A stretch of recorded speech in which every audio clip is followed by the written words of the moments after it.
Everyone, welcome to the session today. Today is our first session. I'm going to give you the demo. What are the course content that we're going to discuss? And the very first thing what I will do is like today, how to create a free tier account in the GCP. That is what is the agenda today. And first, I will also tell you what is the course content that we are going to discuss in our session. Okay, so all the things related to the course content, and after that I will tell you how to create a free tier account in the GCP. First, let us understand what is a Google Cloud Platform, guys. Okay,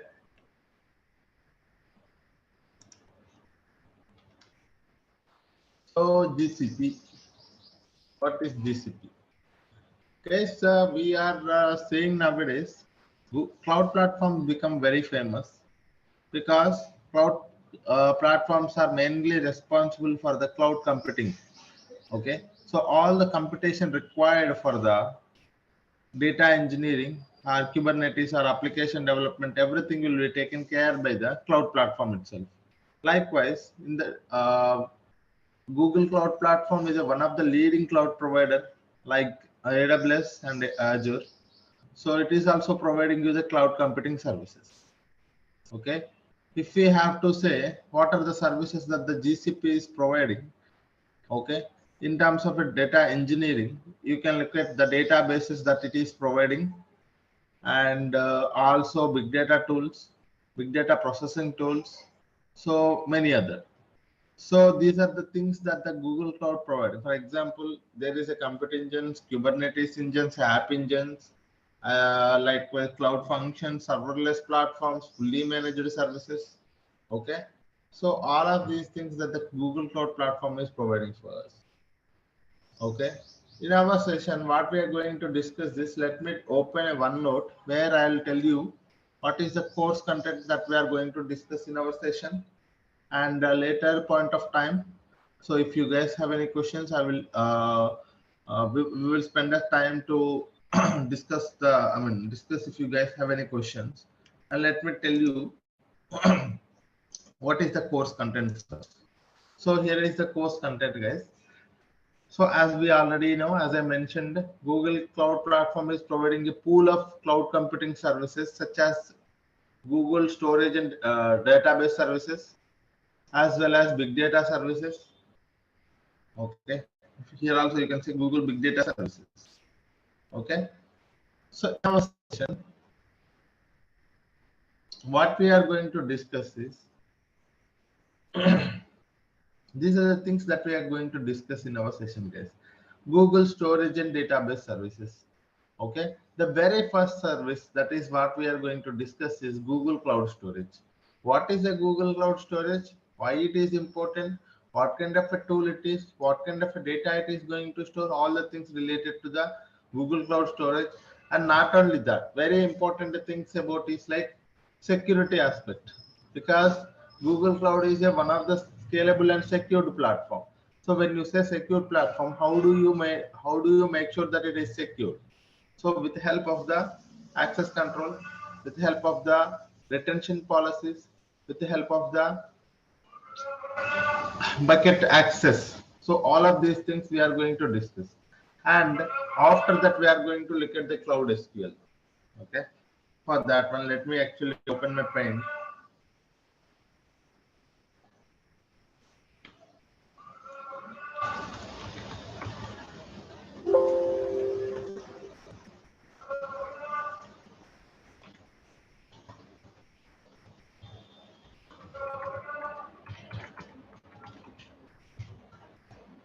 Database services. Okay. This is one point where we will be able to learn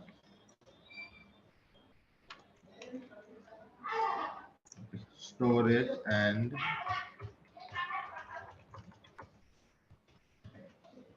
database services.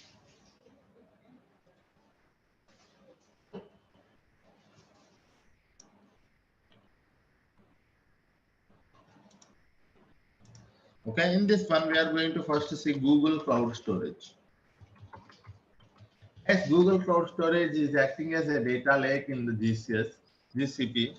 So we are going to learn all the concepts related to the GCP. So it is acting as a data lake.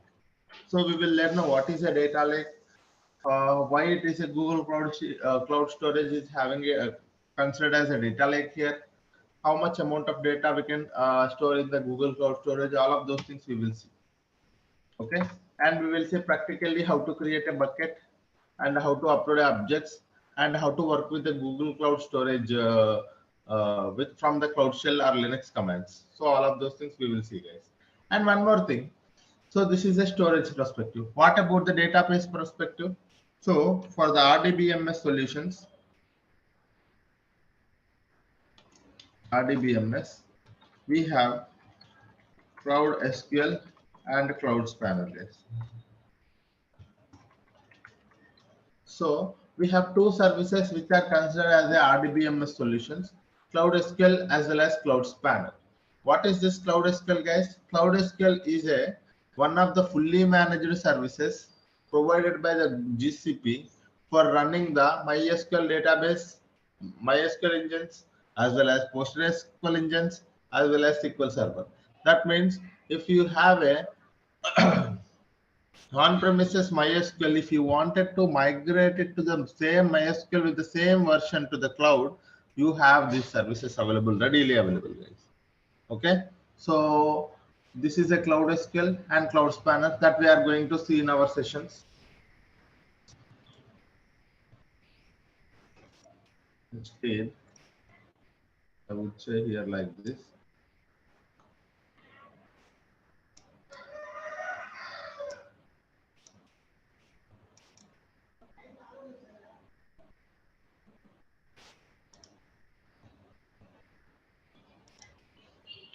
Storage services.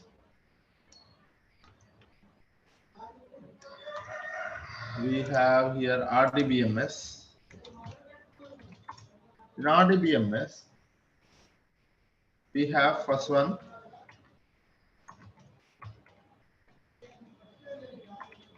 Cloud SQL. Second one is Cloud Spanner. Okay, these are the two services comes under RDBMS. What about a NoSQL databases, guys? If you ask me, so in a NoSQL databases, we have a big table.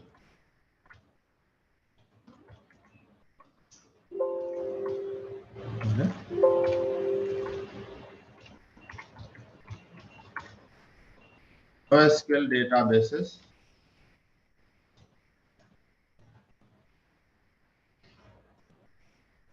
So we have big table, and we have one more thing called data store. Okay, so these are the two databases acting as a NoSQL databases in the GCP. One is big table, one more is data store, guys. Okay, so these are all storage and database services. Okay, what is one is Google Cloud Storage, one more is Cloud SQL, Cloud Spanner, and the third one is a big table and data store. So these are the Google Cloud Storage and database services. Okay. So what about the other big data tools that we are learning, sir? If you ask me, the big data tools that we are learning here is because we do get the data from a multiple data sources, right? We do get the data from multiple data sources. Once the data from a multiple data sources we have, we are going to first send it to the storage layer or a data lake or a staging layer. Once we have the data in the staging layer, we wanted to send the data to where, guys? We wanted to send the data to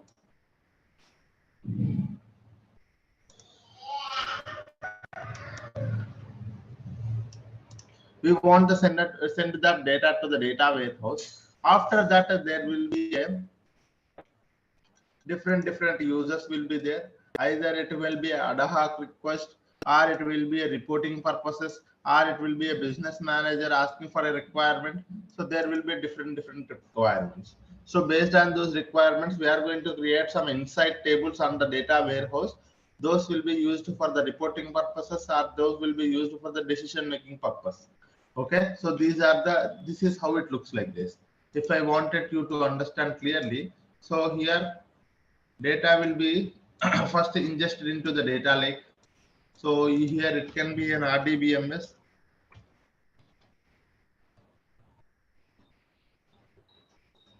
It can be a web server on an application.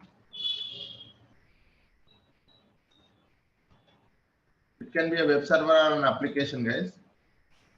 Or it can be a, a CSV file from an application, or IoT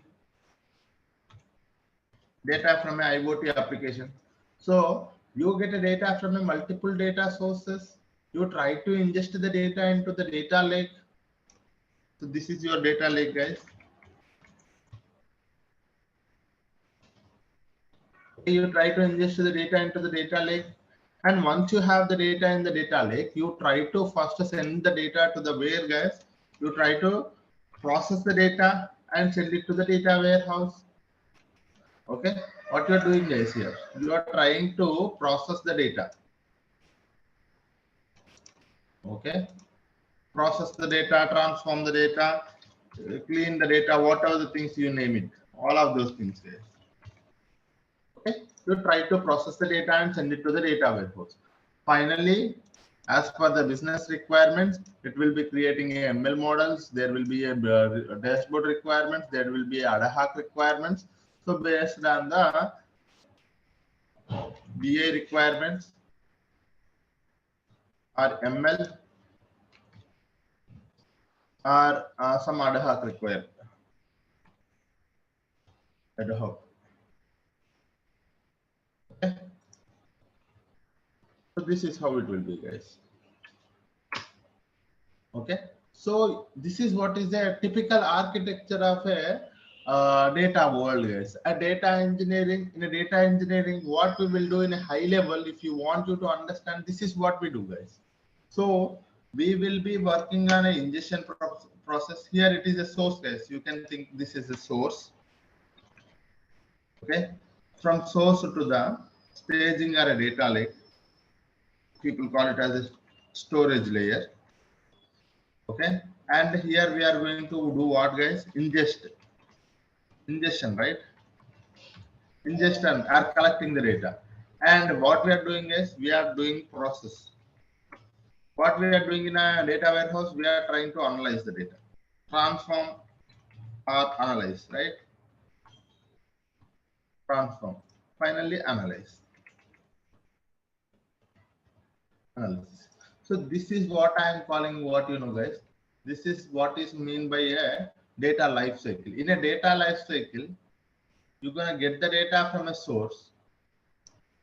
You do the ingestion into a storage layer, and you do processing on top of it to clean the data, prepare the data. You do some transformations on top of it, and you try to analyze the data to improve your business. So this is what is called as a data life cycle. In a data life cycle, ingesting the data, collecting or ingesting the data, and storing the data, processing or transforming the data, finally analysis, or you can also say dashboards, report creation. You can also say report creation, reporting. Okay, reporting.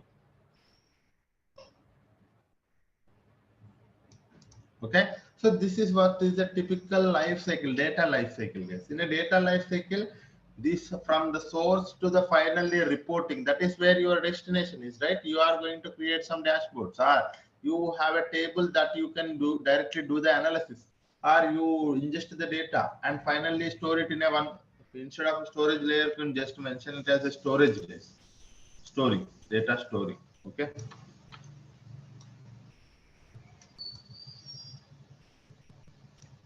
Okay, this is what it is, a typical architecture. In this one, what you are doing, you are having a data sources from here, and you are ingesting into the data lake, and from the data lake to the data warehouse. Finally, you will be having a different requests.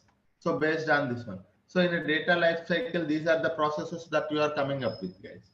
In this one, you see, you are having a source, sorry.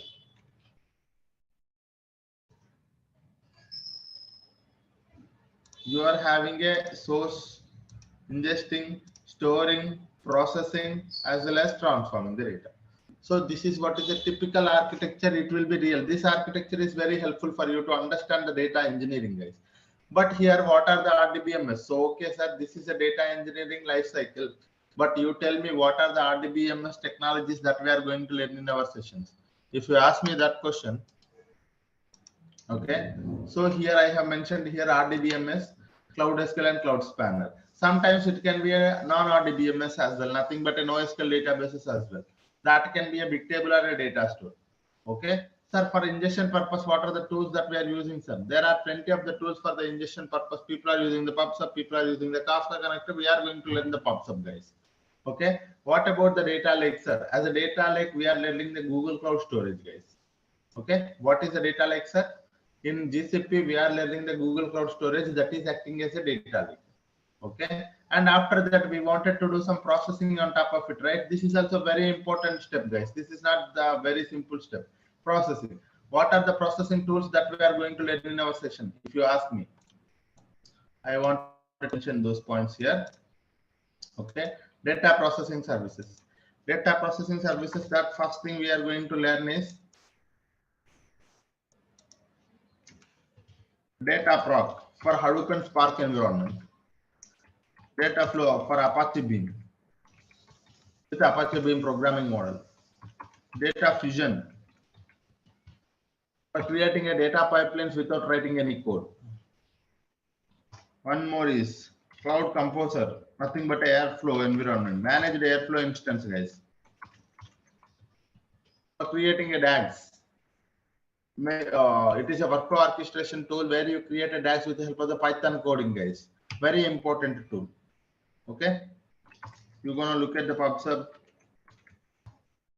And so these are the data processing systems that you are going to learn in our session, guys. Okay. So this is what I call as a data processing tool. Data processing tools in GCP. Okay. So if you wanted to process the data, okay, you can use these many tools. According to your requirements, sir, if I wanted to work with the data, if I wanted to work with the Hadoop environment and Spark environment, then you go for the data proc. If you wanted to work with a serverless platform and Apache Beam programming model, then you go for the data flow. You don't wanted to create a data pipe. You wanted to create a data pipeline, but you don't wanted to write any code. You wanted to create a pipeline and do the transformations without writing any code. That's where you have to go for the data fusion, guys. And one more thing, you have a plenty of workflows with you and you wanted to manage all the workflows, schedule them, manage them. And even if something goes wrong also, if you wanted to take care of the fixing the problems, issues, you can look at the logs. So all of those things, if you wanted to have, you can go to the Cloud Composer. That is the Airflow manager instance where you will be able to have plenty of options available. You can schedule the pipelines, you can monitor the pipelines, you can create the DAGs, you can do anything in there. And one more thing is a PubSub is an big data ingestion tool where you will be able to streaming data ingestion tool where you will be able to create a topic and subscription for each and every application where you wanted to get the data. So a message will be pushed to the topic and via subscription data will be reached to the final application. So this is what is the data processing tools, guys. Okay. And after that, okay, after that, not only this one, sir. For example, in your company, you wanted to do some kind of a triggering. For example, think that in your data warehouse, you have created one table and that table is having a lot of problems. Okay. If problems are more than one, you wanted to get an email alert. Okay. What do you wanted to do, sir? If a problem has, if the issues are more than one, you wanted to get an email alert. Okay. That is one thing. And one more requirement is like you are creating a data bucket in the Google Cloud Storage and there will be a file uploaded. As soon as the file is uploaded to the data lake, you wanted to send it to the data warehouse by doing some transformations. Okay, so that is where one more you wanted to trigger it, an event. So if you wanted to do some kind of event based things in the GCP, you have a cloud functions readily available, guys. It is a serverless platforms. You can go for event based things. That is also we are learning, guys. Cloud functions very important tool. This is also okay. The cloud functions also we are learning. And if you wanted to manage the user and access, identity and access management, user and project management. If you wanted to manage your project and user access, that's where you have a very bigger tool. It will be available in all the cloud platforms. That is IAM, guys, very important. In IAM, what is a user, what is a user account, what is a service, what is a service account, and what is the role, what is the permission, everything, each and everything, because this will be very helpful for those who wanted to manage the access. Because as a 3 years, 4 years experience, guys, or more than that, we need to understand at least who should be having access to what. Okay, who should be having access to what, and what kind of actions he can do it in that particular service. Unnecessarily we don't want it to provide access to anyone, right? So that is where we will be taking care of all the user access as well as the project management with help of the IAM. IAM is a very authorization tool, I would say. Authorization tool in the GCP, not only in the GCP, it will be available in the AWS as well as Azure as well. Okay, identity access management, guys, that is also we are learning. So you will be able to see here data lake, cloud spanner, cloud SQL, cloud spanner, bigtable, data proc, data flow, data fusion, cloud composer, pubsub, cloud functions, and user and access management with the help of the IAM.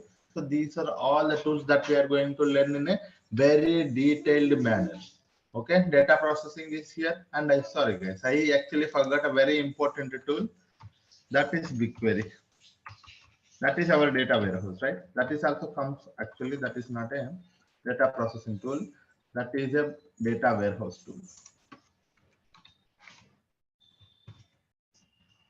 It is a BigQuery.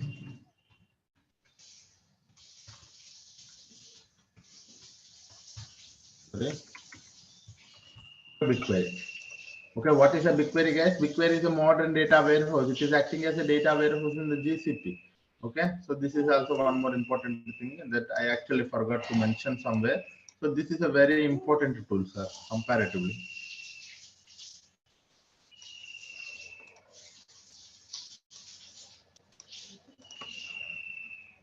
Okay, so this is all about the data warehouse, and if you wanted to connect it to the data warehouse and do some BI activities, we have a data studio and data looker, but we are not just focusing on those data visualization part, but at the end of the session, how people are connecting it to the data warehouse and doing some dashboards on top of our data, how and how it will be helpful for them. So we will see for those things, but it is not too much deeper, guys. This course is only responsible.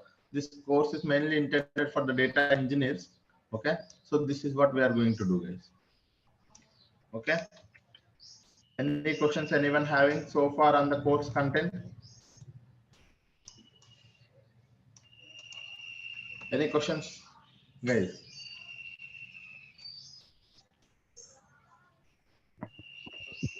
Yeah, hi Sadhul, good morning. Yeah, good morning everyone. Yeah, So in this course content, did you cover all kind of like a AD authentication, like Active Directory part is or not? so that is comes under IAM. Yes. Okay. Yes. And cloud functions. Okay. Yes, So it's a kind of like a developer tool. it's a data engineering. Which Okay. one you are asking? Cloud functions is a developer tool. Yeah, no. I'm asking. Basically I'm a .NET developer. So can I Okay, consume those services to how of my course. intention is to create service with authenticated Sure. authorized service, and I can consume that service through .NET. That yeah, you can learn a lot of things here. Yes. Yeah. Thank you. Yes. How much frequently will be using SQL? Your voice is very less. I couldn't actually hear. Can yeah. How much frequently will be using SQL queries? Yeah, frequency of SQL queries. So I would like you to understand that SQL and Python becomes very famous here in the data engineering. If you wanted to see Cloud SQL, Cloud Spanner SQL, BigQuery SQL, and even if I go to a data proc and if I wanted to work with the PySpark, I'd be using the Python plus SQL plus Spark. Okay, so again it comes in SQL and data flow SQL, data fusion, no tool, cloud, it's a Python. So this is how it is, guys. If you wanted to understand all the concepts, whichever, whatever I am saying, so you would be able to, I am expecting prerequisite for the course is a basic or at least a basic knowledge on, medium knowledge on SQL and little bit of Python. Little bit, at least what is the data type. Okay, all the data types, if you learn it in the Python, that is enough. Okay, but SQL, I would expect a medium knowledge, guys. Okay, so it is, SQL is very important. And as a data engineer, if you wanted to grow, SQL is very much important. And you should be able to understand all the concepts. For example, what are those concepts are? All the data types, was actually how to create a table, how to delete and update tables. Those things are DDL commands and DML commands, and aggregations. Okay, so basic, I would say. So the concepts that you can focus on the SQL and Python, I would like to explain here, guys, so that if you are familiar with these concepts, you are well and good. Okay, in SQL. Okay, so all DDL and DML. So these are the basic things. I know you have to just to focus on how to create a table, how to delete a table, how to truncate a table, how to update a table, these things. Okay, and after that I would expect you to have a aggregate, learn about aggregate things, aggregate functions. Okay, and one more thing is ranking functions, and the fourth thing is we have table. So there is a temp table, common table expressions, and there is also one more concept, so we focus on that as well. Temp table, common table. In a temp table, there is a local temp table, global temp table, and the common table expressions. So these things, CTE. And the fifth thing, I forgot one more thing. Yes, mainly, guys. So join. Okay, unions, group by, order by. Okay, group by, order by. I think this is it. If you are just are coming up, if you are focusing on these things, that is enough. In aggregate function, min, max, count, all of those things. Ranking, row number, a dense rank, a rank function, all of those things. And temp table and CTE joins. You will be at least inner join, left join, right join. That is enough. Unions, union and union all. Group by, order by. I think this is enough, I believe, for the SQL, guys. Okay, if I remember anything, I will tell you. For the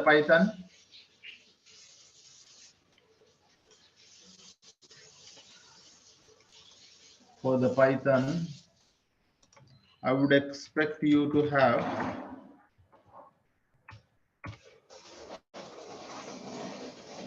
first thing, data types, guys. All the data types and differences.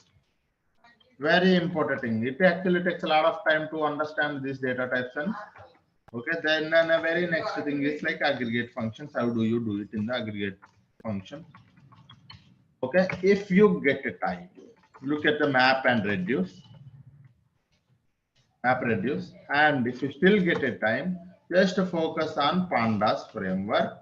In a pandas, look at the data frame concept, how to create a data frame concept. That's it. Okay, if you are just focusing on these things, that is enough, I believe. Okay, all the data types, aggregate functions, map and reduce, pandas, data frame concept, if you get it. Okay, but minimum, the basic thing I would expect is this thing, all the data types and their differences. Because if I say list, you should understand what is a list. If I say tuple, if I say a dictionary, if I use some other data type, you should be in a position to understand what is an array. You should not confuse, right? You should not, you should not be able to, you should be able to understand each and every term that I'm using in the Python. So that is what I want you to understand.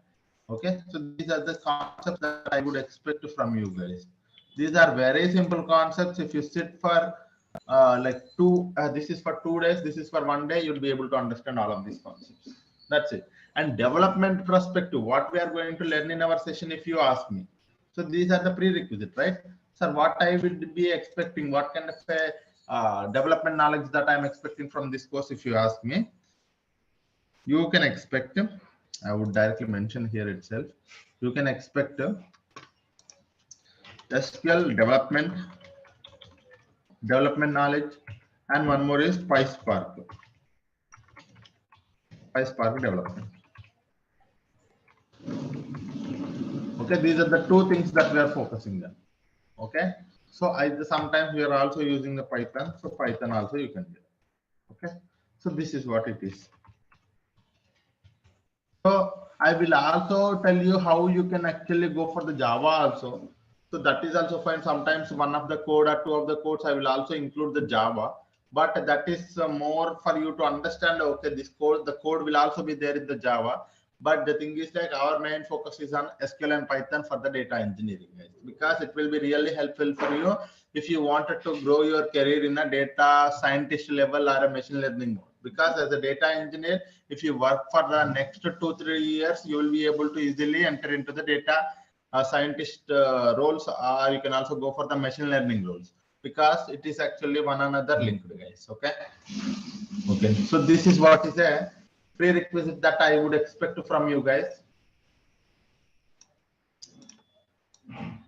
Okay, this is the thing that I would, if you wanted to, sir, what are the concepts that I have to go for before coming to and attending these sessions? What are the sessions? What are the things that I have to recapitulate? If you ask me, these are the things you recapitulate, guys. Okay, go for recap. And we will be learning SQL development, Python, PySpark, all of these things. No worries, because SQL will be used in most places. Python will also be used in most places. Okay, so that is one more thing. And we will also be looking at different formats, guys, CSV, Parquet, and big data formats. So I will also be telling you what are the difference between the big data formats. So because in the interviews, some people are asking me if you are working on a big data development, so did you work on the Parquet, and what is the main advantage of using the Parquet? Those kind of things also we will discuss in our sessions. That is not a problem. And I think that is enough, guys. If I missed any questions, okay, I think, yeah, roles offered after this course. Like, once I have completed this course, what are the roles I am eligible? If you ask me, you can go for the data engineering roles, you can go for the Google Cloud Platform and GCP engineer, GCP data engineer, as well as big data developer, PySpark development. You can able to work in the PySpark, because we are not just working in only one area, guys, right? So you can see each and every tool itself, it is a one project, guys. So data project will be there, data flow, data fusion, composer. So these are all roles itself. Okay, so some data engineer working on a data proc, some data engineer working on a BigQuery, some data engineer working data fusion, some data engineer solely working on creating a data. So this is how it will be. And some people working on RDBMS data migration projects. Okay, data lake projects. So these are all things are related to the data projects only, guys. And after this, all the concepts are covered. Okay, during our course also we are going to cover many projects. So few projects are covered. I mean, once for example, if I am talking about a data proc, while I am doing the data proc, I will be able to cover the project as well. So what are how many projects that we are covering? If you ask me, guys, we are going to cover almost 4 to 5 projects, real-time projects. And one more thing is like, these are real-time projects you can able to put in your resume. That is one point. And one more thing I want you to understand is like, okay, so whenever we talk about a one service, I would go to the Google Cloud Platform and I will try to explain all the things about that service theoretically and practically, and I will implement a solution there itself. So what you have to do is like you take some time in the day and you have to practice the same thing so that you will be able to understand, because practice gives you a lot of knowledge, guys. Understanding everything seems very simple. Okay, while I'm explaining, everything seems very simple, but after 2 days, 3 days, if you don't practice the thing, you wouldn't be able to understand the concept after 2 or 3 days. Okay, I want everyone to put at least spare 2 hours every day, 1 hour for the class, 1 hour for the practice session. Okay, so that is what you have to do, guys. And this course actually takes 40 to 45 hours, guys. More than 40 hours. Okay, more than 40 hours it will take. Okay, we will be having a daily Monday to Friday, 1 hour session. Okay, this is one more thing, and recordings will be shared to your emails. You will get a recording, guys. And one more thing is like what I actually forgot. Course duration, course content, daily 1 hour session. I think this is it, guys. Okay. Okay, this is one thing. And someone is asking me if you guys have any questions, you can ask, guys. Floration, do speak, please. Hi, sir. Good morning. Yeah. Yeah. So the thing is that no, I am a VMware guy. Come from last 8 years, I'm working in VMware. So this platform is completely new to me. So is that a good decision to go for that this course?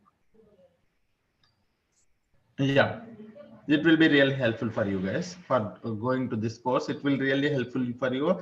And because why I'm saying is like a data engineering is a foundational course. And one more thing, in our course, I will be starting from very basic to the advanced.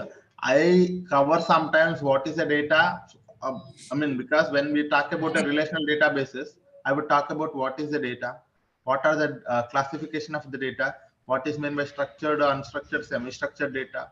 And one more thing is like what are the types of databases available, DBMS, RDBMS, and NoSQL databases. So from starting very basic to the advanced level where we will be able to automate the data pipelines. Automation, until the automation we will be covering every aspect.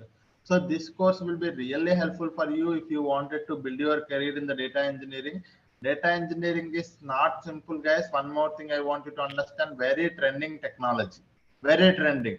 As data keeps on grows, data engineering will be a very trending and hot job for getting a lot of opportunities. First thing, because data keep on grows, data engineer will be in a trending job.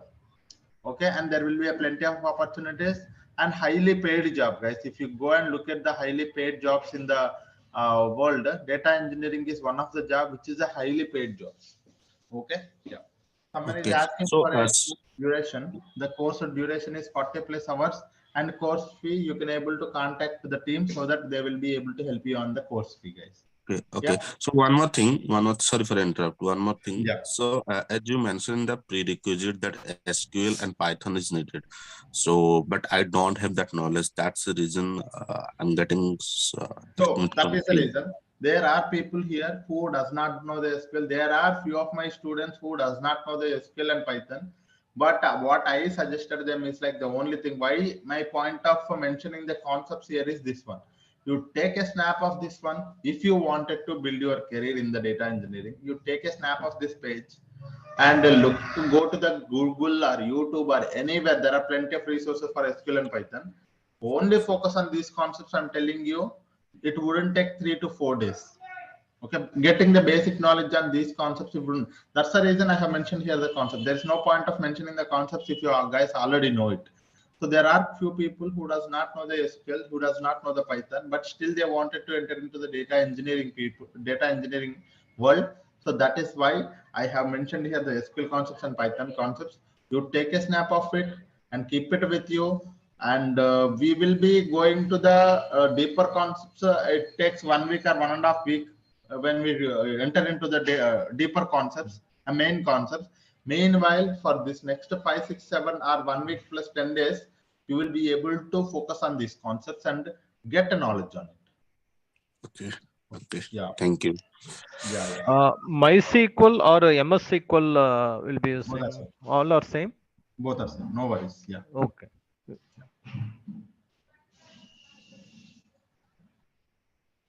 So someone is asking me, I'm planning to make a move in the data engineering. I'm having a 10 years of experience in the Oracle database. How it's helpful for me? I'm telling you, if you are coming from a Oracle database, or if you are coming from a, same background like MySQL or a support engineer or whatever the data, if you are working in a data world already, this course will be really helpful for you. You can get a good opportunities. First thing, a lot of hike you can able to expect, guys. A lot of hike you can able to expect. Okay.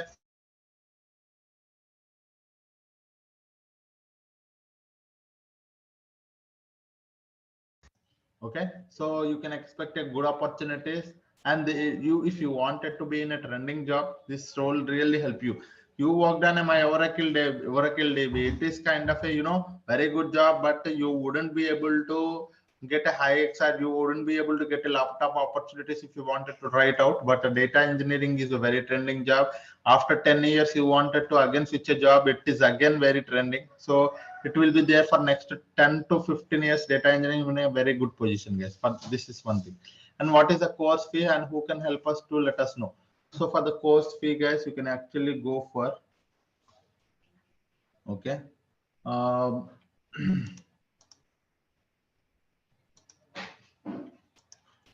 you can contact the IT team. Okay, so they will help you on this thing. Yeah. Any questions anyone having? Some people, okay, sorry guys, there are plenty of questions in the chat. I would try to explain one by one. Okay. And so is this course specially catering the data engineering with GCP and generic cloud computing with Google Cloud? Both.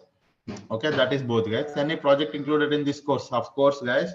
Don't worry about the project. Real time when I started my working, and still I am working in the projects. So those projects are I have created as a data engineering project here. Even with the triggering and cloud functions also I have created how actually the cloud functions will be used in the projects, how a BigQuery will be used in the projects. So those are real time things. You need not to worry about it. How long this course is helpful for you? Sorry, might have missed as you just joined. And this course will be a 40 to 45 hours, close to 2 months, guys. You can think of this course takes close to 2 months. We will use SDK, guys. I sometimes tell you how to install the SDK and all of those things. Yeah. Did you cover cloud computing engine? Yes, cloud computing engine. What is a cloud computing engine? What is a Kubernetes engine? What is a app engine? Basic concepts related to that we will be covering, guys, but not more than that. Yes, because it is a data engineering course. While attending the interviews for the GCP data engineer, the expert certification in GCP data engineering. Certification is mandatory for attending the no, guys. Okay, no. It is not mandatory, but if you have a data engineering certification, this will be really helpful for you. Okay, that actually gives a lot of, if there are 100 points, out of that 10 points or 15 points will be added to you by with help of the data engineering certification. But that's not directly get you the job, land you a job, but the concepts that we are going to cover, if you are having a good knowledge on all of these concepts, this will be really helpful for you to get a job. Yes.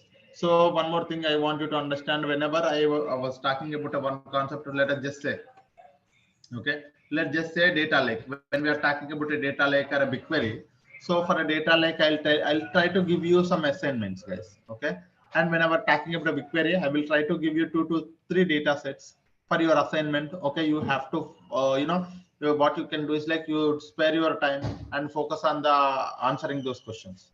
Okay, so that you will be able to, when you try to complete those assignments, you will get a lot of knowledge and creating a lot of knowledge and using that particular solution. Okay, that is one more thing. And the data engineering is not all about the development, it is also about architecture, guys. So you have to focus on, it's not that I should use the BigQuery in a very good way. It's not like that. You should understand that how the BigQuery is, how we can use the BigQuery for a very efficient manner, and how BigQuery helps in a GCP, and how it is different from the other cloud tools and other on-prem tools like Hive as well as Redshift and Synapse. So you have to understand that concept as well. So our aim of the course is to get a development skills as well as the architecture points, because architecture also very important for us to understand. Every data engineer should go to the data architecture and machine learning solutions. Okay, so this is what we have to understand. Any other questions anyone having? Okay, so you can expect this thing from our course, guys, both actual development plus architecting. So these are the two things that we can expect. And I have mentioned here the all the course details on the chart, guys. You can also go through it. Okay. So time of the timings, I actually forgot to mention the timings, guys. The timings are same timings, guys. 7:30 to 8:30 a.m. Okay, same timings every day. Okay, so these are the timings. Yes. Yeah.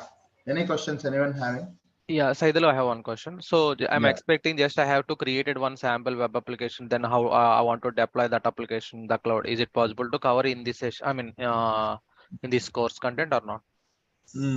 Actually, for the deploying the pipelines and deploying the things that we are going to discuss, but application, because we are not an application developers, so that thing is not covered.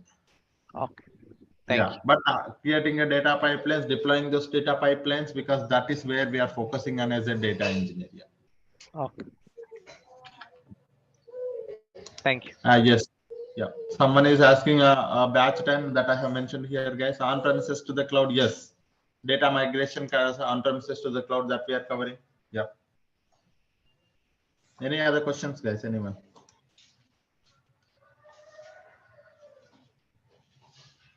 From tomorrow onwards, we will be having a initial classes, guys. Today is a demo class, right? So that's the reason. Yesterday's we had a workshop. Today we are having a demo class, first demo. So in the first demo, I'm telling all the things that we are going to cover in our session. Tomorrow, I am going to start with the Google Cloud Storage. So before that, I want you to understand how to create a free tier account. Okay. So I would tell you tomorrow itself. Okay. It wouldn't take more than 5 minutes or 10 minutes. Okay. Tomorrow I will tell you how to create an account. And this is an course content and everything, guys. If you guys have any questions, you can ask me. Otherwise, if we have time, I will tell you how to create a free tier account today itself. Yeah.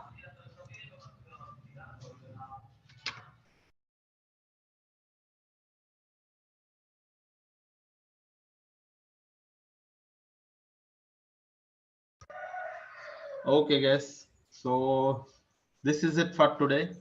So hope I have given you a good understanding of what are the services that we are going to cover in our sessions, and hope you got some idea about a data engineering and a prerequisites, as well as what kind of a things that we have to focus on before entering into the data engineering, and what kind of learnings that we can expect out of this course. Okay.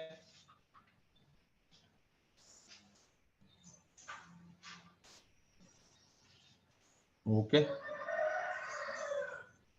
So there will be a comparison, guys. So someone is asking AWS to the GCP.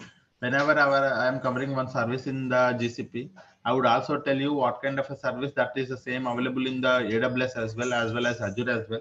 So you will be able to have some knowledge on topic names of each and everything. But the only thing you have to understand, one thing is like, if you learn one cloud tool, that means you are learning all other cloud tools. The only thing is like you do not know the proper terminology. That's it.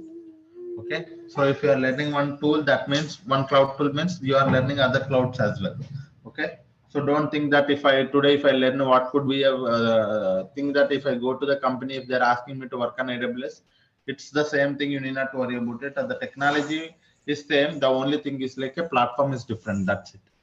Okay, any GCP support job roles.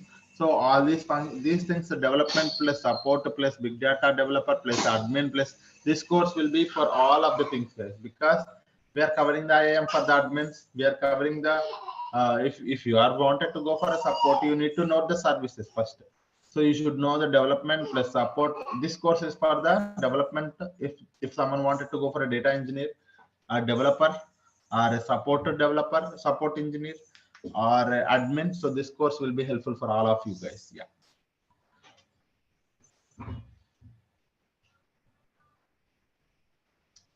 Okay, guys. Any questions? Okay, guys. Thank you all. Okay, it's so it's almost 8:30. So I'll be here for next 2 minutes. If you guys have any questions, you can ask me. Otherwise, we can wind up the session. Tomorrow, with a very fresh mind, with a very positively, we are going to start our sessions with the Google Cloud Storage. So come up with a very fresh brain, sir, so that you will be able to learn and explore a lot of things in the GCP. This is not just a topic that we are going to explore. We are going to enhance, what I would say, we are going to acknowledge the development, how the Google Cloud platform has designed all of these tools, how these tools are going to helpful in our day-to-day activities. And one more thing is like these technologies are very good, and we will be able to work with any kind of data. So from tomorrow onwards, we are going to learn a lot of new things. Okay, keep your brain open for learning all of these things. Come up with a very fresh brain so that we will be able to see a very new and trending technologies. Okay, guys. Yeah. Thank you all. Thank you. Yeah. Thank you. Thank you, guys. Thank you. Have a great day. Thank you. Will you be sharing today's recording? Yes, you will get a mail for today's recording, guys. Don't worry on that. Yeah. Yeah. Thank you all. Have a great day.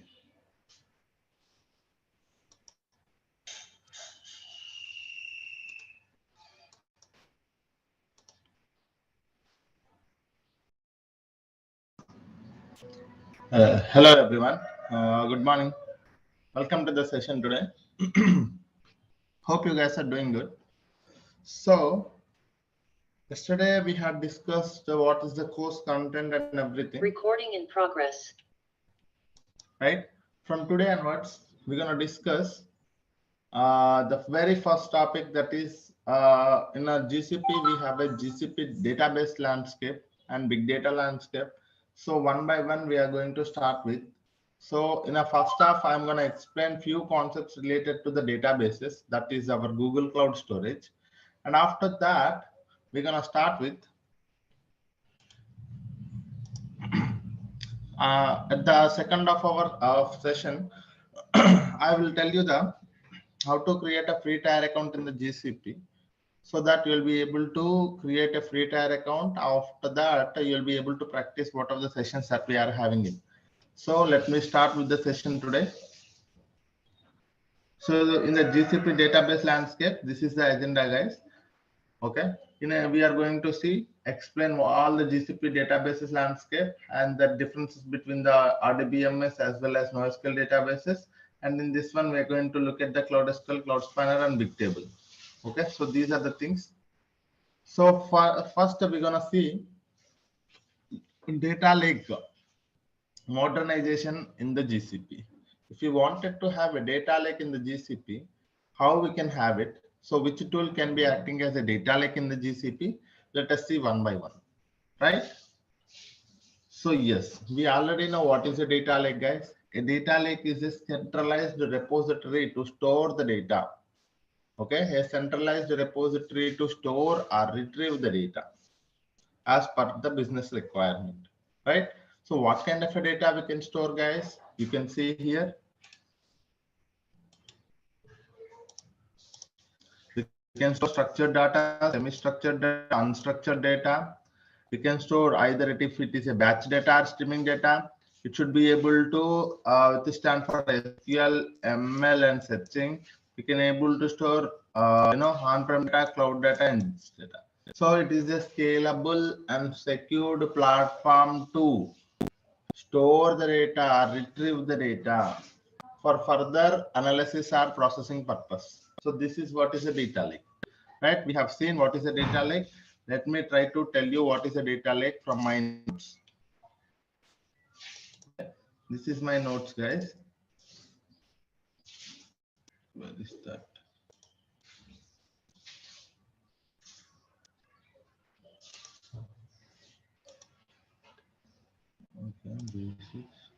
Yeah. So this is what it is, a data lake. I hope you guys can see my screen clearly.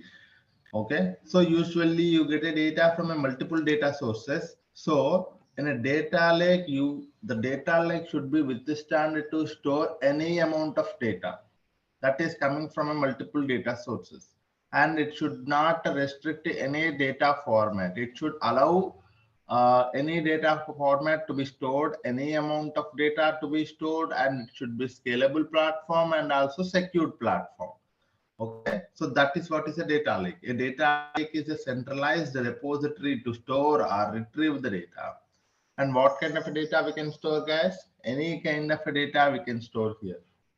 Okay, and do we have any restriction on the number of files that we can store here? No, there is no restriction on the number of files that we can store in the data lake. Okay, and it is a scalable and secured platform, right? So this is what is the definition of a data lake.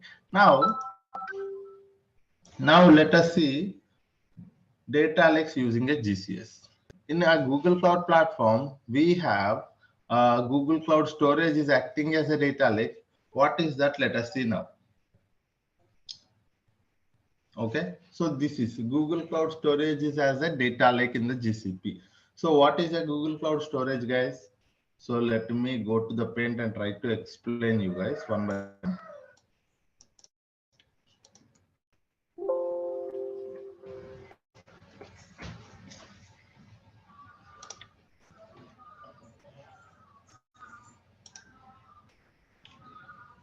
So from the very first topic that we are going to see is Google Cloud Storage. What is a Google Cloud Storage? Let us see first.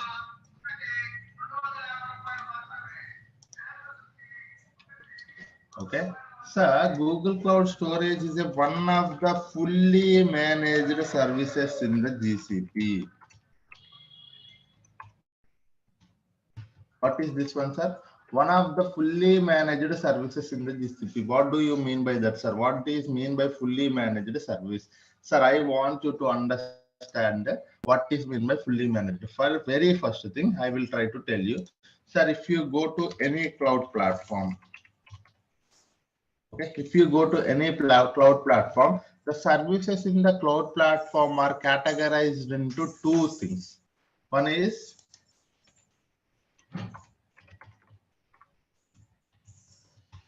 managed instance,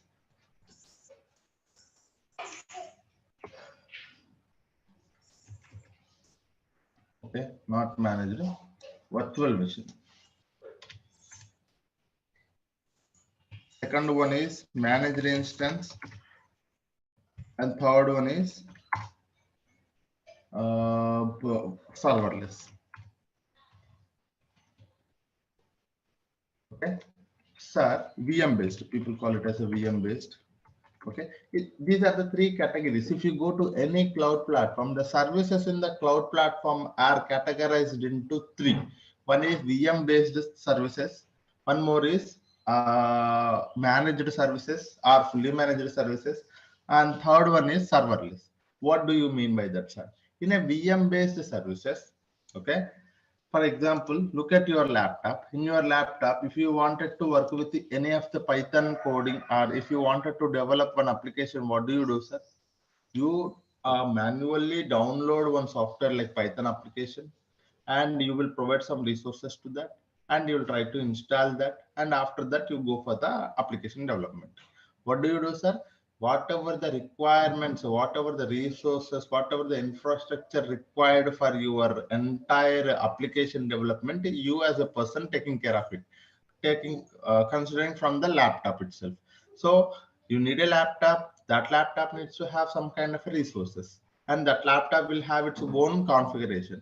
And on top of that, you will again download an application and install on top of your laptop, and again you try to develop an application. Likewise, in a VM based, an entire virtual machine will be given to you, so that an entire virtual machine will be given to you. 1 minute, guys. Sorry, I'm getting a call. 1 minute.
Sorry guys, I back now. So there are three categories in the cloud platforms. One is VM based, managed, and serverless. But before this one, if you wanted to understand, there is a one more category which is not a cloud platform. That is non-cloud platform. That is, we call it as an on-premises, right? So we have a one more thing is also there, that is on-premises. It is not a cloud. In on-premises, if you wanted to work with any of the application development, you have to manage your physical infrastructure. Okay. Physical infrastructure you have to manage. Again, if you need to have a separate environment, you have to manage your virtual machine. Manage the virtual machines. Manage the VM. And again, if you wanted to work with an application, you have to manage your application. Okay, because you have to download, install, all of those things. Again, you are the person need to develop the solution. Okay, so in a typical architecture, this is the things happening is in any company. If someone wanted to work with the any application development, first thing there will be a resources part. One is infrastructure. So as a person, we have to take care of the physical infrastructure. Again, if we have to have a development environment separated for each application, we need to go for a virtual machines. And again, we have to manage the application configuration. And finally, we can develop the solution on top of the service. So this is what it is. So in on-premises, you as a person have to manage all of these things. Yes. Okay. In on-premises, we have to manage all of these things. Okay. But if you go to the cloud platform, what is the main advantage? Let us see one by one. Okay, very important thing, guys. No one will tell this point, but you have to understand, because somewhere you are seeing a VM based services, somewhere you are using a managed services, somewhere you are using a fully managed serverless platforms. So now you will be able to understand the concept of this one. Okay, in a VM based, you need not to manage the physical infrastructure, because that physical infrastructure will be provided to you in the form of a virtual machine to you. In the cloud platform, you need not to manage the physical infrastructure, but you have to manage your configuration for the virtual machine. You have to manage your application platform as well as development. Okay, in a VM based services are hosted. People also call it as a hosted, guys. VM based are hosted services. In this one, you need not to manage the infrastructure here, because infrastructure will be provided to you in the form of a virtual machine. And after that, managing the virtual machine, managing the application, and developing a solution is on you. Okay. But who will be taking care of the physical architecture? The cloud platform will be taking care of it. And if you go to the second category, that is managed services, the physical infrastructure will be taken care by the cloud platform, and managing the virtual machines also taken care by the virtual platform, and only the application and development will be taken care by you. Managing the application, managing the developing a solution will be based on you. Okay, you have to manage it, you have to take care of it. Okay, and if you go to the serverless platforms, the name itself it is saying, you need not to worry about a physical infrastructure, you need not to worry about a virtual machines, you need not to worry about a platform. Managing application, nothing but managing the platform, guys. Okay, you need not to worry about a platform, you can directly go for the development. Okay, this is what the cloud platforms are doing a best thing for us. Okay, because they are taking care of a lot of burden from us. If you go to the virtual machine based, an entire virtual machine will be provided to you. When they have given a virtual machine to you, all the configuration will be given to you, guys. If you need this much of, if you need 500 GB, 1 TB, 10 TB, 100 TB of storage, networking properties, as well as the RAM. If you need to have a lot of CPU, you can select it. Okay, so a highly robust virtual machine, you can select it. If you go to your laptop is a small machine which will be having only small configuration. But if you wanted to have a very heavy machine with a large properties, you can select it.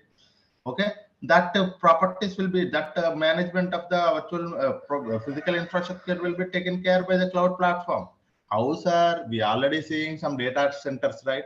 Google have its Google data center, Amazon having its Amazon, and that's where they are managing the physical infrastructure, and managing the virtual machine, managing the application, and developing an application will be on you when you go to the VM based services.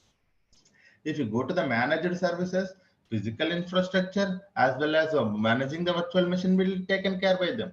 Only the application development, application and its development will be upon you. Okay. And if you go to the serverless, only the development part you are talking about. Because we will see in our upcoming classes what is the fully managed, what is the serverless. So if you go to the VM managed, you can look at the compute engines. Okay, compute engines are there. Kubernetes engines are there. GCA, GKE. So these are all comes under VM based services, guys. If you look at the managed services, we are every day looking at managed or fully managed. You can see that. So managed services are like, managed services, Dataproc you can think of. Very good example, Dataproc, managed services.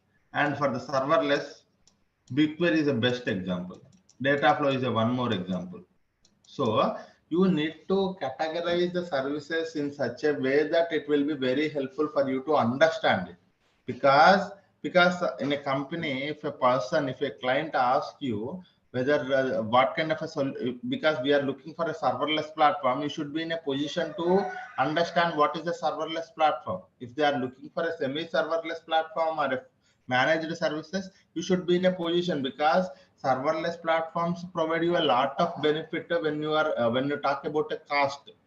Okay, when you talk about a managed services, the cost will be okay, and you have to manage some amount of things like managing the application. So there is some burden on you managing the application. So you have to take care. Your team has to take care about managing the application. But when you go to the serverless, your team need not to worry about application management, because you can directly go for the development. All other things like physical infrastructure, managing the virtual machine, managing the application will be taken care by the cloud platform itself. If I talk about a GCP, the same thing. Okay, we have a cloud platforms. When I say a cloud platform, we have a GCP is there, we have AWS is there, we have Azure is there. It is common for all of these things, sir. It is not only this concept is similar, this concept is same for all of it. Is in general concept. Okay, now you got it. What is a VM based, what is a managed, what is a serverless. Now if I go to Google Cloud Storage, it is managed or fully managed. Fully managed is also called as a serverless, sir, sometimes. Okay. If you go to the Google Cloud Storage is a fully managed service. Okay, what is that, sir? It is a fully managed service. What does that mean? It is all the infrastructure required for the, okay, all the, you can also say it is actually a managed service or fully managed. Actually, I can't. This one. Okay, so a managed service. When I say a managed service, all the infrastructure, physical infrastructure, as well as the virtual machines will be taken care by the GCP. Okay, what are the rest, guys? You have to create your own application. Okay, when I say application, how the Google Cloud Tower, how the Google Cloud Storage operates, you have to understand. Then only you will be able to understand the what is meant by fully managed service. Because I know that Google Cloud Storage is operates with help of the bucket and files. You have to, when I say a fully managed service, all the physical infrastructure and virtual machine will be taken care by the GCP, and bucket configuration you have to provide. What is meant by that?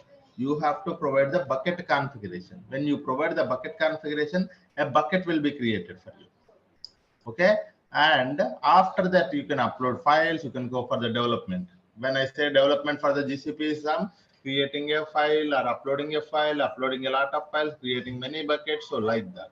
Okay, what is meant by fully managed? All the resources as well as infrastructure will be taken care by the GCP itself.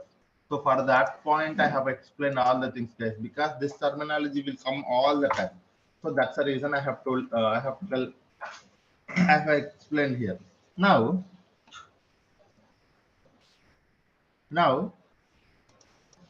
sir, it is now I understand that it is a fully managed services. So the infrastructure will be taken care by the GCP. That is fine. So now tell me what kind of a service that the Google Cloud Storage is. What is the main intention of having a Google Cloud Storage in the GCP? So if you ask me, it is a service for storing and retrieving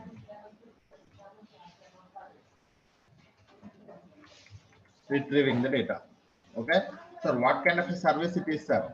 If you ask me, it is a service for storing and retrieving the data. Sir, what kind of a data I can store here? Sir, what format data I can store here? Sir, how many files I can store here?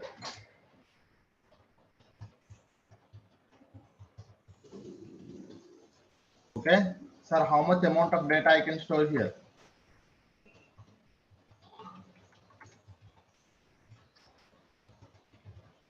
Okay, so sir, it is a fully managed service. It is a service, I would say. It is instead of that, a service for storing and retrieving the data. So when I say talking about storing and retrieving the data, how much data I can store, any amount of data, any number of files, any format data, any kind of a data, we can able to store in the GCS, guys. Okay. So this is what is the main intention. What is the purpose of a Google Cloud Storage? If you ask me, it is a storage and retrieving tool. You can store any amount of data, any number of files, and if you wanted and need to have if you wanted to have the data to be retrieved at some point of time, you can also retrieve this data. Okay. So this is what it is. And one more thing. So how the Google Cloud Storage operates? Okay, sir, it is a fully managed, that is fine, and the purpose of the service is also fine, but how it operates? Okay, how it operates? Sir, it operates via bucket and files.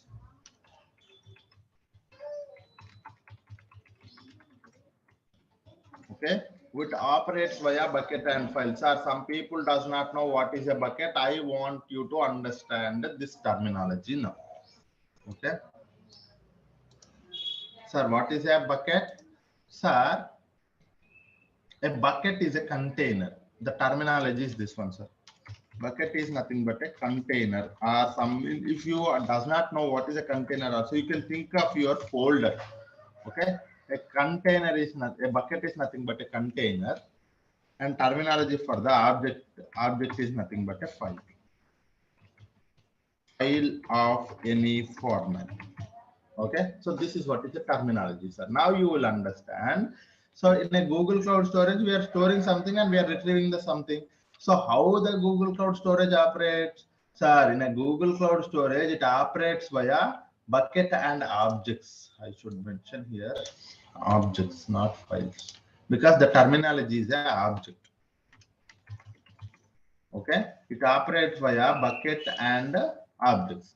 Okay, what is a bucket? A container or a folder. What is an object? A file of any format. So what does that mean, sir? If it is operating via bucket and object, do I have to create a bucket to store the objects? Yes. So you have to create, we have to create to store the objects. Okay, we have to create a bucket. We have to create a bucket. So any number of buckets you can create it. Any number of files you can upload it to one bucket. So this is what is it. This is how the Google Cloud Storage operates, guys. Okay, how the Google Cloud Storage operates, sir? A Google Cloud Storage operates via bucket and objects. So in a terminology, what is a bucket, sir? A bucket is nothing but a container, and an object is a file of any format. and we have to create. If I wanted to store some data, what I have to do, sir? If I wanted to store some data inside a Google Cloud Storage, what I have to do? I have to go to the Google Cloud Storage and try to create a bucket, and inside that I can upload the objects. What do you mean by objects, sir? It is nothing but a data, nothing but a file, right? So this is what is, it is how operates, sir. So far everything seems good. The fourth point I want you to understand that it allows, Google Cloud Storage allows worldwide storage and retrieval. Okay, that means, what does that mean, sir? I do not know. One more basic concept it is coming, sir. You have to understand, there is a concept of region, multi-region, multi-region, and one more thing is a region, multi-region, dual region. Okay, so this is what, if it is allowing a worldwide storage and retrieval, what does that mean, sir? At any location you can able to store the data, at any, from any other location you will be able to retrieve the data, but you have to select a proper region and multi-region and dual region. According to that, if you wanted to store and retrieve the data within the region, you can go for the within the region option. And if you go to the multi-region, the data will be retrieved across all the regions, and dual region means within two regions. Okay, we will see this difference. Okay, this is actually takes some time, so we will see this difference tomorrow. Okay, what is the main intention of having a regional service, regional storage and multi-regional storage and dual region storage? Because there is a difference between them, and there is an advantages also there, and there is a cost in terms of a cost also. You can look at it, guys. If I go to the region, the cost will be little lesser. When I say dual region, the cost will be little higher. If I go to a multi-region, the cost will be little more higher. And we will see that tomorrow, the main difference, why it is. So that is one thing that we will see tomorrow, guys. The fifth point is, as I told you,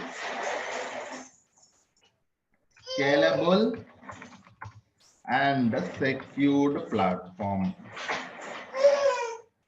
What does that service, sir? It is a one more final point, sir. It is a scalable and secured platform. So we will see what is meant by secured platform. And I just want you to give you an overall heads up to the Google Cloud Storage. Now you got it. What is a Google Cloud Storage? The only thing you have to understand today is that what is a Google Cloud Storage, and what is the main purpose of having it, who will be taking care of the resources here, and how it operates, how the Google Cloud Storage operates, and what kind of a tool it is, whether it is a storage, worldwide storage or a retrieval service, and whether can we go for a secured, whether it is a secured platform and scalable platform or not. This is the only point you have to understand, guys. Tomorrow we will see how to create a bucket. Inside that, all these things, like when I say secured platform, right? So we can able to say access control, and very basic concepts we are going to see tomorrow. Object versioning. What is mean by all of this terminology? We will see retention policy. Okay. Okay. And one more thing is also there, storage classes. Okay, we can also go for the storage classes. While you are creating a bucket, there is also a storage classes. So tomorrow we will see all of these things, sir. Whenever you wanted to create a bucket, so you can select a proper bucket name and a location where you wanted to.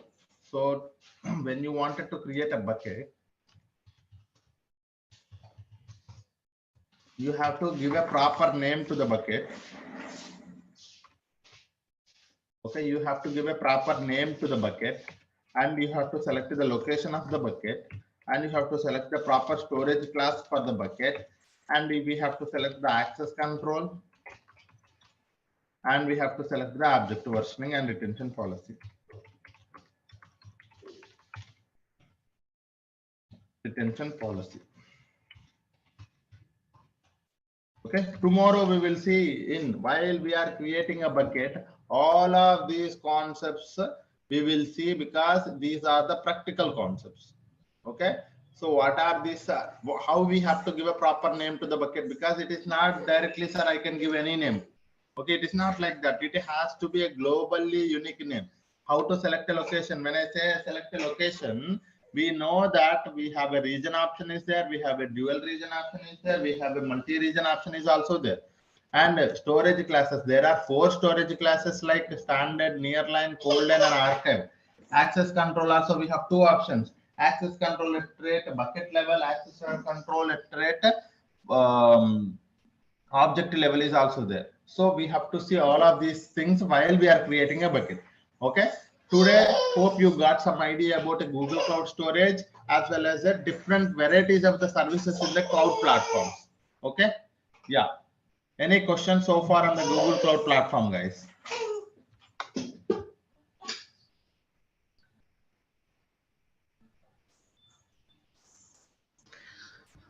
If we created a storage in a region type, after that we can change to multi-region or dual region after uploading the files in region. No, that's one. So there are few properties that you can change it. There are few properties once the bucket is created, you cannot change it. Okay. So that is, I have actually properly documented that. Tomorrow, I think we will see. Okay. What is a bucket and how to create a bucket. So bucket configuration. See, when you look at the bucket configuration here the location, you see for the location, this is, we have selected a US West 1 and it is not editable. Okay, so when you create a bucket, you cannot, once you have selected a proper location to that bucket, you cannot later edit it. If you wanted to edit it, you just have to delete your entire bucket and you have to create your bucket with that particular location. Okay, that location is a region, multi-region, dual region as per your question, right? But there are few things, as you selected a storage class standard as well as access control fine grained, so labels if you wanted to add. So these are the editable properties. Okay, so this is a metadata of the bucket. There will be a metadata for the object will also be there, guys. There are 2 things: metadata about object, metadata about bucket. So in a metadata about bucket, you will be able to understand which properties can be changeable even after the bucket is created, and which properties cannot be able to change later after the creation of the bucket. Okay, so as we're talking about, once a location is selected, location type region is selected, you cannot change it later. Hope I have answered your question. Yeah. So one question. Yeah. So in terms of suppose we create a bucket and we have it in one region, and suppose we don't want to delete that bucket, we just want to replicate that bucket and keep a duplicate of that, and with added functionality in terms of adding location as well. So can we do that? Yes. So this is for, it's a one scenario that what you wanted to do is like you have 2 buckets, right? It's 2 buckets, right? It's not only 1 bucket, right? So as I told you, because I'll tell you why I said 2 buckets, because when you wanted to create a bucket, the name of the bucket is globally unique name. Okay, you cannot give a same name to the 2 buckets. First thing.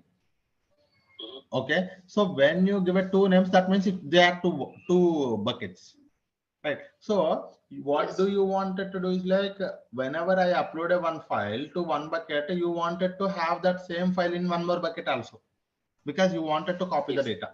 So that kind of scenarios that we can see in our upcoming topics, because I have such kind of scenarios we can easily have with help of the cloud functions.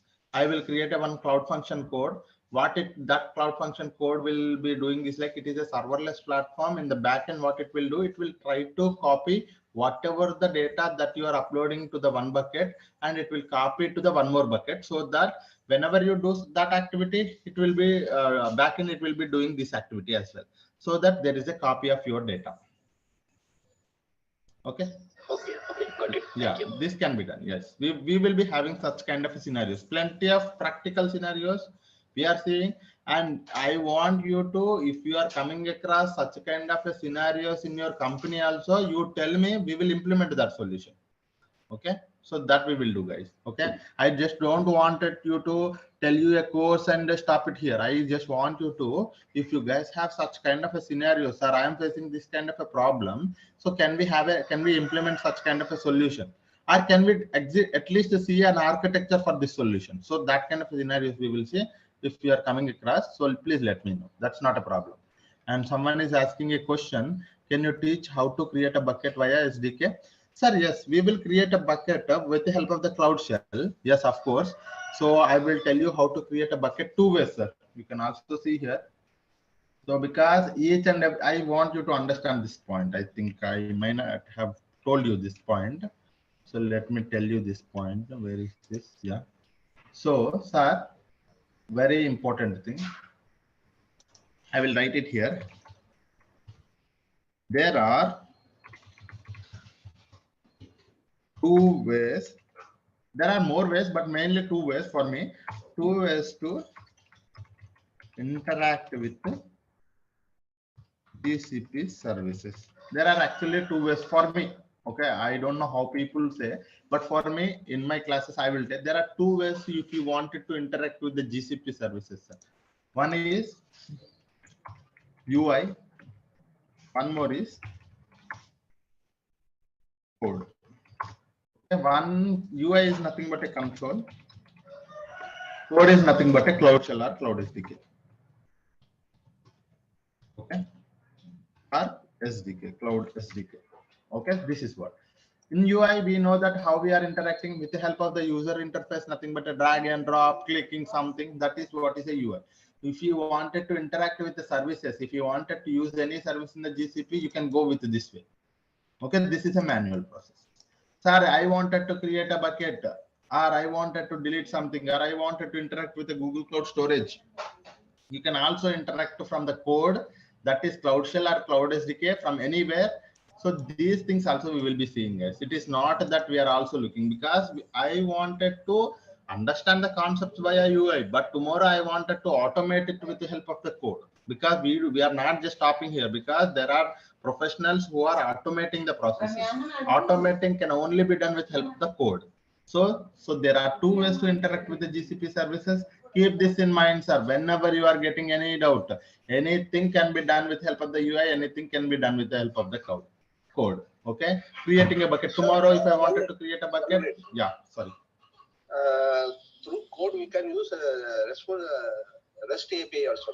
Yeah, through REST APIs also we can use it, but most of the people using these things. So even I am covering these two only. That is the reason I have mentioned REST API is also there, and there is also one more thing is also there, mobile application also. But most of the times we will be using this thing only. Even in the companies also, people use UI as well as Cloud SDK or Cloud Shell. Yeah. Okay. And one more question: any Terraform Ansible tools required for automation? Sir, no. Any Terraform and Ansible tools required for automation? No, sir. Our main intention is to have a data to be created and automated with the help of the pipeline. So that is what we are going to do. That is SQL plus Python is enough for this course. Yeah. Okay. Yeah. In real time, we will be creating the bucket, or admin team, they will create the bucket and hand over to us. No. So there are two ways. So if you go to, there are two, it depends upon your company, guys. If you go to the MNC companies, you will be having a dedicated team for the admin. So they will be doing the admin activities. Admin, I would not say admin. So there are two, admin, or you can also DevOps. Okay. They will be taking care of the resources, infra related things. They are taking care of it. Okay. But if you go to the tier 2 companies, tier 3 companies, what they do is like something like startups or some low base, I mean, not product, some basic product based companies are, you know, if you go to small scale companies, what small scale? Okay,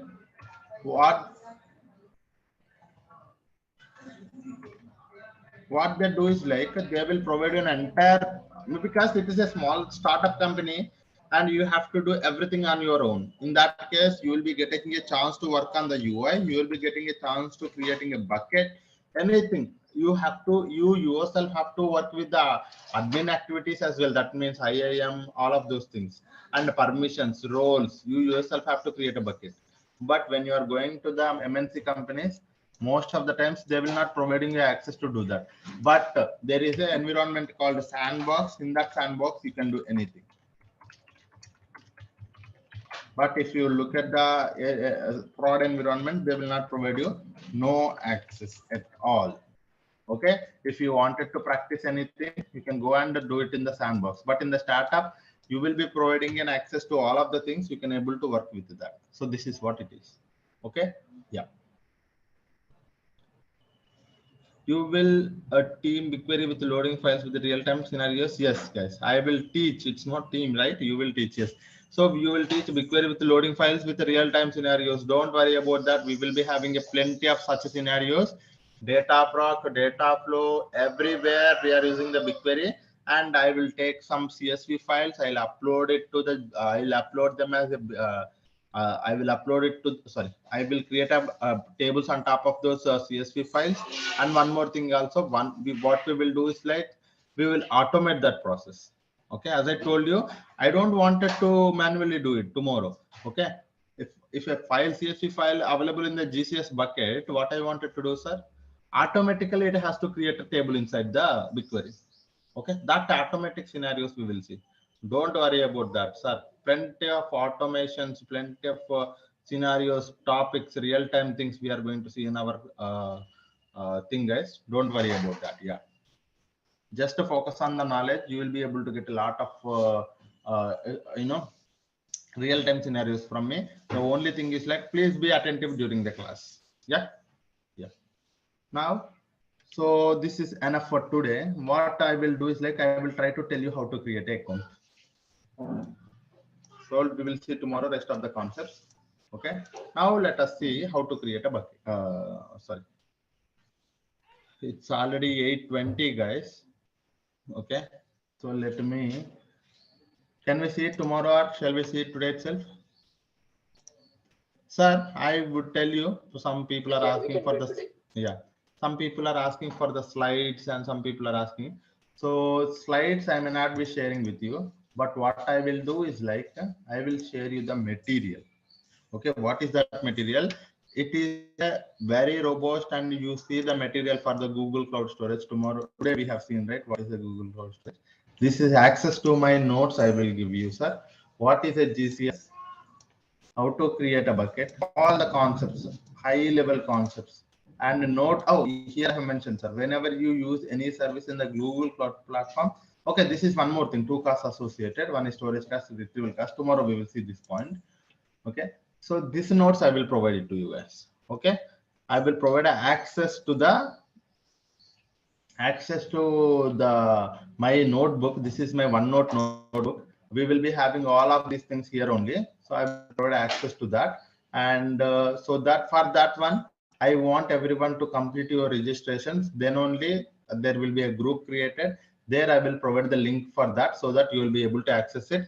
And access also not provided to all guys, only for those who have registered. And if I got an email from the team, I will provide access to that particular email. Okay. Yes. Yeah. So please complete your registration tomorrow. So please remember, make me remember, sir. Tomorrow, first thing we will create a bucket. We will create an account. Okay. Later only we will see the rest of the things. Yeah. Because it's already 8:20. Even I am having some other tasks. Yeah. Okay, guys. Thank you all. Hope you learned something today. So I want you to learn everything, almost everything, every day, whatever we are speaking. If you are unable to understand, please try to ask me. So that wouldn't be a problem. You can raise a question. You can raise anything. If you wanted to see a real-time things also, you can do. Okay. Complete your registration to get the notes, guys. Okay. Thank you all.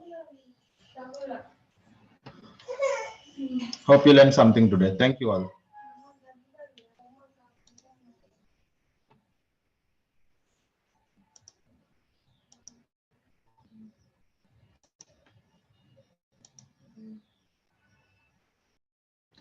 Hello guys, very good morning everyone. Hope you guys are doing good. Welcome to the session today. So let us start the session. If you remember, yesterday we had discussed about the introduction of the Google Cloud Storage, right? What is a Google Cloud Storage, guys? Google Cloud Storage is one of the fully managed service. What does that mean? One of the fully managed means fully managed is nothing but all the resources required for the managing the files as well as storing the files and retrieving will be taken care by the GCP itself. We need not to worry about that thing. The only thing we have to worry about is like how to create a bucket and how to upload a file, and after that how to make sure the data is controlled and need not to worry about the resources required to build this GCS. And one more thing we have to worry about, what are the storage classes we need to take care of it, and the location as well as object version. And what kind of a tool it is, guys, if you ask me, a Google Cloud Storage is a service for storing your any type of a data, any kind of a data, any number of files we can store here. And how the Google Cloud Storage operates? Google Cloud Storage operates via bucket, okay, and objects. What is a bucket, guys? A bucket is nothing but a container to store your objects. And what is your file object, guys? Object is nothing but a file. Okay, it allows worldwide storage and retrieval. It is a scalable and secured platform. So this is all about a introduction to the Google Cloud Storage. Now the question is how to create a bucket. Sir, as I told you, if I wanted to work with any of the service in the GCP, there are two ways. One is via console, one more is via command line tool. Okay, so let me open. Okay, so if I wanted to work with a interactive,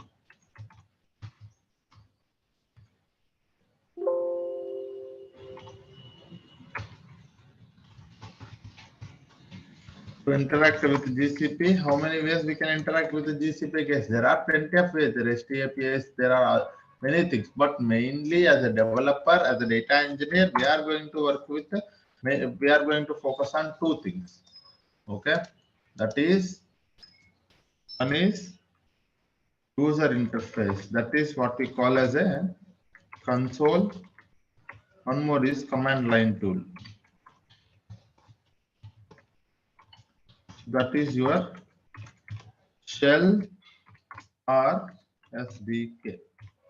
Okay, so this is these are the two ways that we can work with. Now the question is how to create a bucket from the console. That is one thing, and also how to create a bucket from the command line tool. So these are the two things that we will see, guys. Okay, so now let us see. Let me go to the console and tell you how to create a bucket and how to interact with the, and while creating a bucket, what are the things that we have to take care, one by one we will see. And likewise, how to create a bucket from the command line tool. That means with the help of the commands, with the help of the Linux commands, how to create a bucket also we will see. Okay, all of these things one by one we will see. Okay,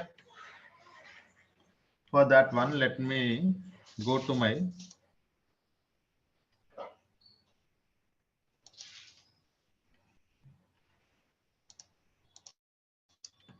let me go to console.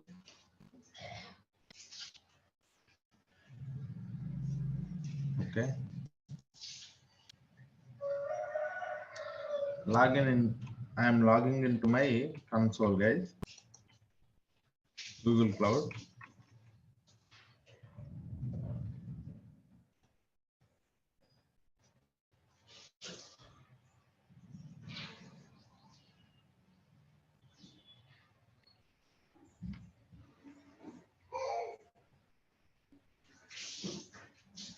Okay, so let me first give you an introduction to the Google Cloud platform here, the interface.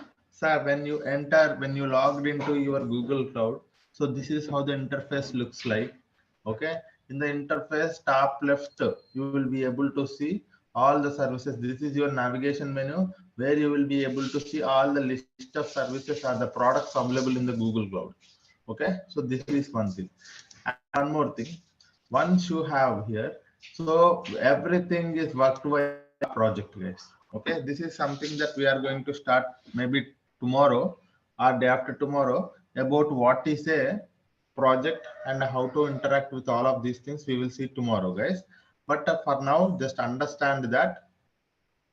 So when you wanted to work with any of the service in the GCP, okay, when you wanted to work with any of the service in the GCP, we have to enter, we have to select a proper project. Either we have to select an existing project or we can create a new project. Okay, how to create a new project, guys? Click on this new project. You will provide your project ID, project number, that's it. Okay, new project will be created. So each and every product in the GCP will be uh, can be tracked from the project only, and billing also enabled from the project only. If you don't select a proper project, the project you cannot be able to work with any of the resources. And one more thing, you have to enable the billing only, otherwise you can able to need not to, unable to work with the GCP services. And while you are working with any of the service, there will be a API, you have to enable the API. All these things are linked to a project only, because all the tracking of the billing will be done from the projects. Okay, so this is one thing, guys.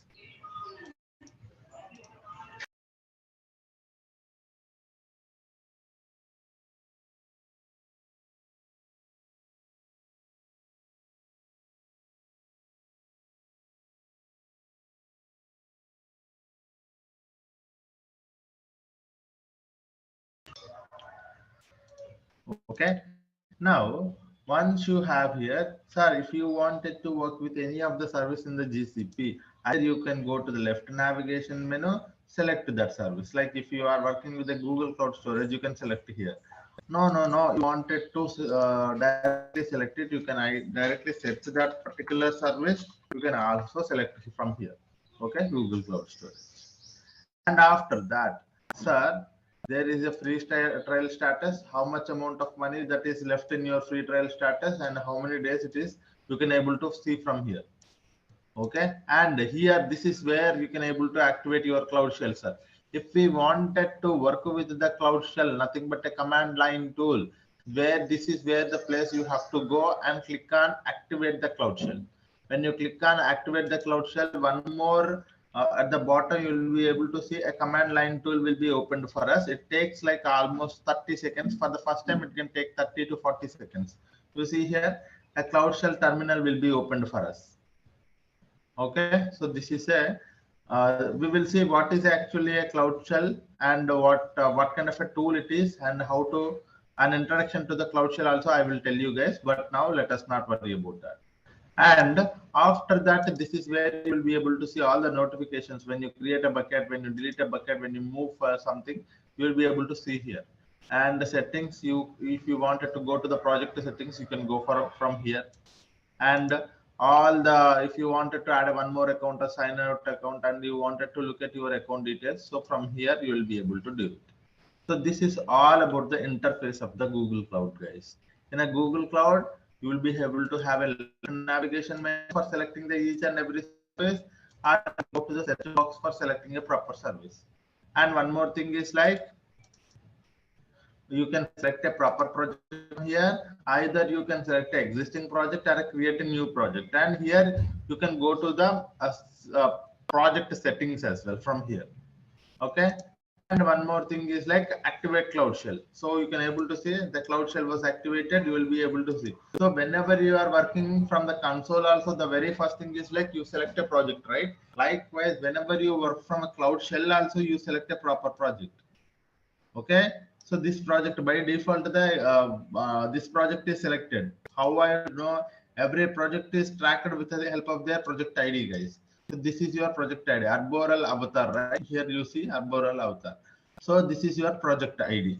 And if you wanted to select one more project from the Cloud Shell, so the thing here is like you have to mention this one, Google Cloud config set project, and that project ID you have to mention, so that you will be able to enter one more project. And here from the console you wanted to go to a one more project, you directly click on that one. So like how you are clicking on this one, you click on one more project, that project will be selected. So if you are working in that project, that means all the billing will be enabled to that particular project only. Okay, so this is what is all about the introduction to the GCP console as well as Cloud Shell, guys. And I want you to understand what is a Cloud Shell also now. Okay, I think, do I have somewhere the Cloud Shell information? No.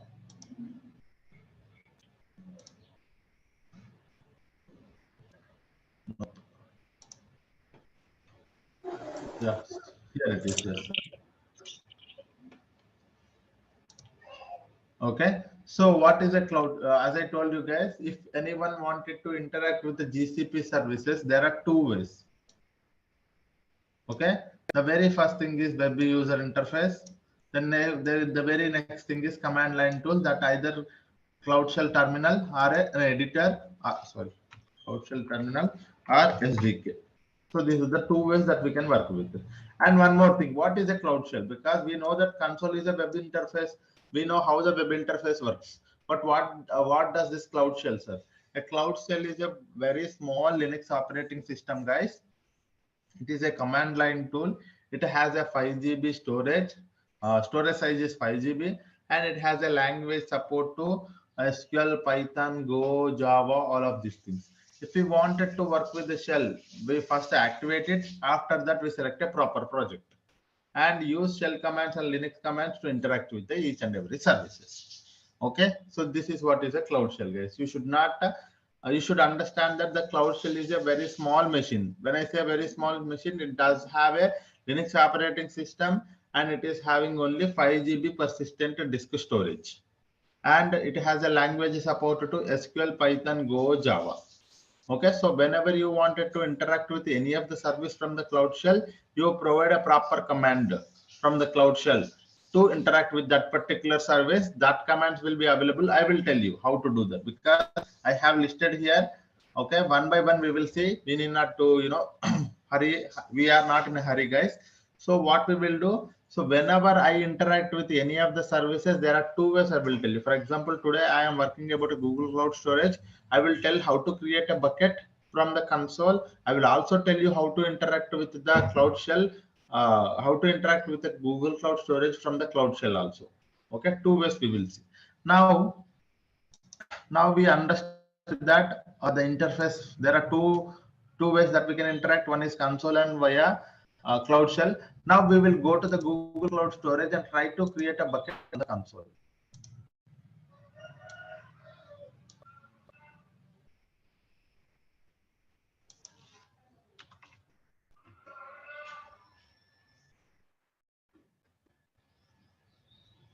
Hello. Yep. I want doubt, sir. Yeah. So what is the difference between this Cloud Shell, which are working with the Linux operating system, you told, no? Yes. So what is the difference between this Cloud Shell and the SSH? During the compute engine we are creating now, so there we are getting into the SSH. The same screen is getting what different is there? Where will be able to interact with each and every service in GCP. And one more, this SSH terminal is only for that particular virtual machine, right? So you cannot interact with all the GCP services. If you want to interact with that particular virtual machine, what you provide some commands, you wanted to upload some file, you wanted to delete some file, you wanted to see some information, you wanted to access some information, you wanted to provide some permission.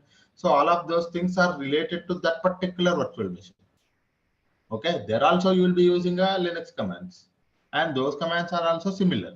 But the thing is, like, it is only specific to that virtual machine. But here, Cloud Shell is a overall service or in general service or a primitive service where you can able to interact with each and every service in the GCP. All the resources, all the permissions, everything can be done from the Cloud Shell as well. So that is the main difference, guys. Okay. Okay, sir.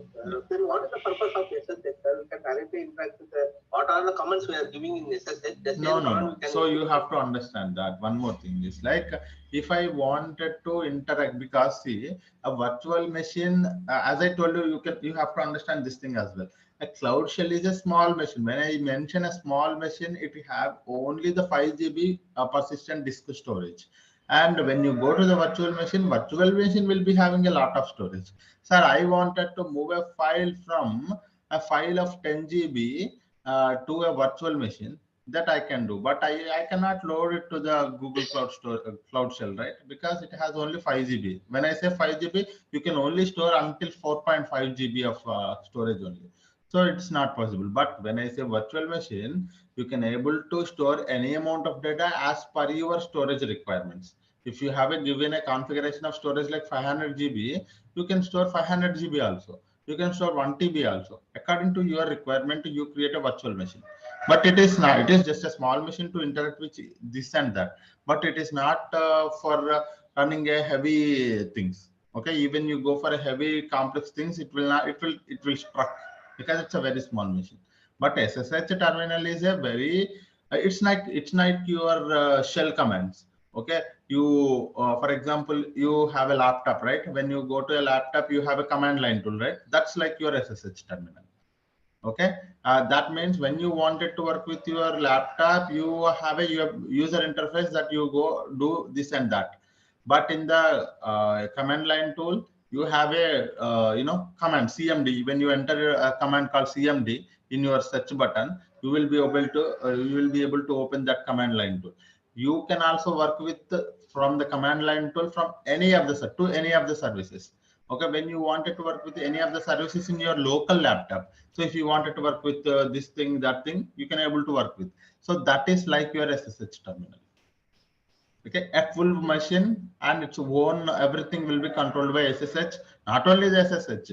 If you open, for example, if your virtual machine is a Windows operating system, then you can again do with a user interface also.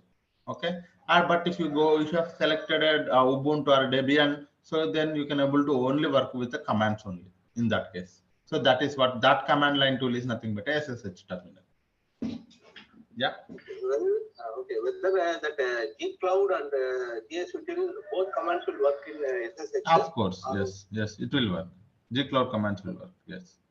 But you have to import it before that. Okay, because SSH terminal is specific to that virtual machine, but it does not understand the Google Cloud. Even though I am working in a Google Cloud, it does not understand. So what you do, you import all the modules. Okay, when you import all the modules, it will work. All the module bits.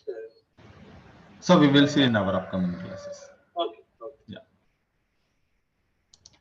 Okay. So guys, Google Cloud Storage we are seeing, right? So how to create a bucket and how to interact with the how to create a bucket, how to create a folder, and how to upload a file inside this Google Cloud Storage one by one we will see now. Okay. So for example, when you are inside a Google Cloud Storage, this is how the interface looks like.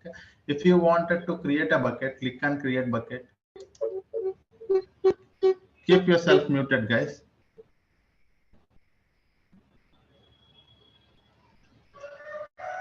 Okay, when you click on a create bucket, so as I told you, there are few things that we have to remember while creating a bucket. Okay, first thing, while providing a name of your bucket, we have to pick a proper globally unique name. When I say globally unique name, no one has used so far this particular name as the Google Cloud Storage bucket. Okay, so some disturbance, 1 minute.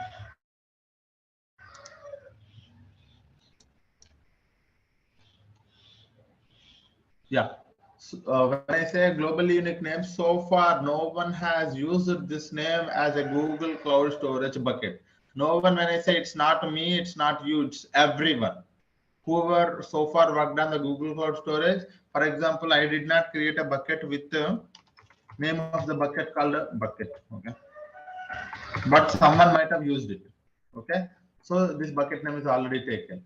bucket 1, bucket 2, bucket 3, something like that. If you give a normal name, it might have created by someone might have used this kind of a bucket name already. So you cannot be able to create it. So it should be a properly unique name so that